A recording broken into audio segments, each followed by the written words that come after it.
বাংলাদেশের নিউজ আপডেটে আপনাকে স্বাগত জানাচ্ছি আমি পৃথ্বী বিশ্বাস। জাতীয় নির্বাচন উপলক্ষে টানা 4 দিনের সরকারি ছুটিতে রাজধানী ছাড়ছেন বিপুল সংখ্যক নগরবাসী।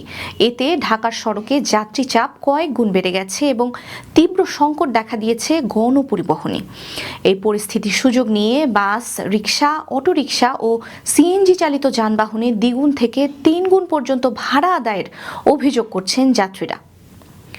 নির্বাচন কমিশনের সিদ্ধান্ত অনুযায়ী বুধবার মধ্যরাত 12টা থেকে সারা দেশে ট্যাক্সি ক্যাব, পিকআপ, মাইক্রোবাস ও ট্রাক চলাচল বন্ধ থাকবে। এই নিষেধাজ্ঞা ভোট গ্রহণের দিন মধ্যরাত 12টা পর্যন্ত বহাল থাকবে। এছাড়া মঙ্গলবার মধ্যরাত 12টা থেকে ভোট গ্রহণের পরদিন শুক্রবার মধ্যরাত 12টা পর্যন্ত মোটরসাইকেল চলাচলও বন্ধ থাকবে। তবে নির্বাচন কমিশনের স্টিকারযুক্ত মোটরসাইকেল এই নিষেধাজ্ঞার বাইরে থাকবে।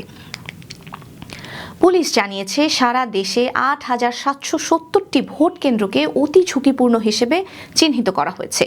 এছাড়া 16,000 কেন্দ্র মাঝারি ঝুঁকিপূর্ণ এবং প্রায় 16,000 কেন্দ্র সাধারণ ঝুঁকিপূর্ণ।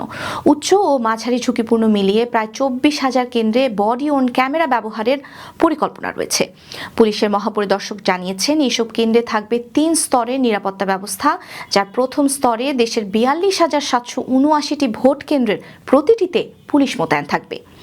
সারা দেশে সড়ক দুর্ঘটনায় এখন পর্যন্ত 6 জনের মৃত্যু হয়েছে। এছাড়া পাবনায় 2 বাসের মুখোমুখি সংঘর্ষে নিহত বেড়ে দাঁড়িয়েছে 4 জনে। আহত হয়েছেন অন্তত 25 জন। আহতদের কয়েকজনের অবস্থা আশঙ্কাজনক হওয়ায় নিহতের সংখ্যা আরও বাড়তে পারে বলে আশঙ্কা করা হচ্ছে।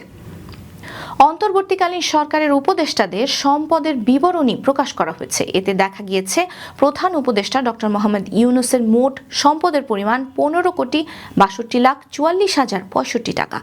এক বছর আগে যা ছিল 14,1,39,673 টাকা। অর্থাৎ এক বছরে তার সম্পদ বেড়েছে 1,61,04,392 টাকা। অন্যদিকে প্রেস সচিব শফিকুল আলমের ব্যাংকে নগদ আছে 1,14,00,000 টাকা, পাশাপাশি তার মালিকানায় রয়েছে 3টি ফ্ল্যাট। এই ছিল আজকের বাংলাদেশের নিউজ আপডেট। আল্লাহ হাফেজ।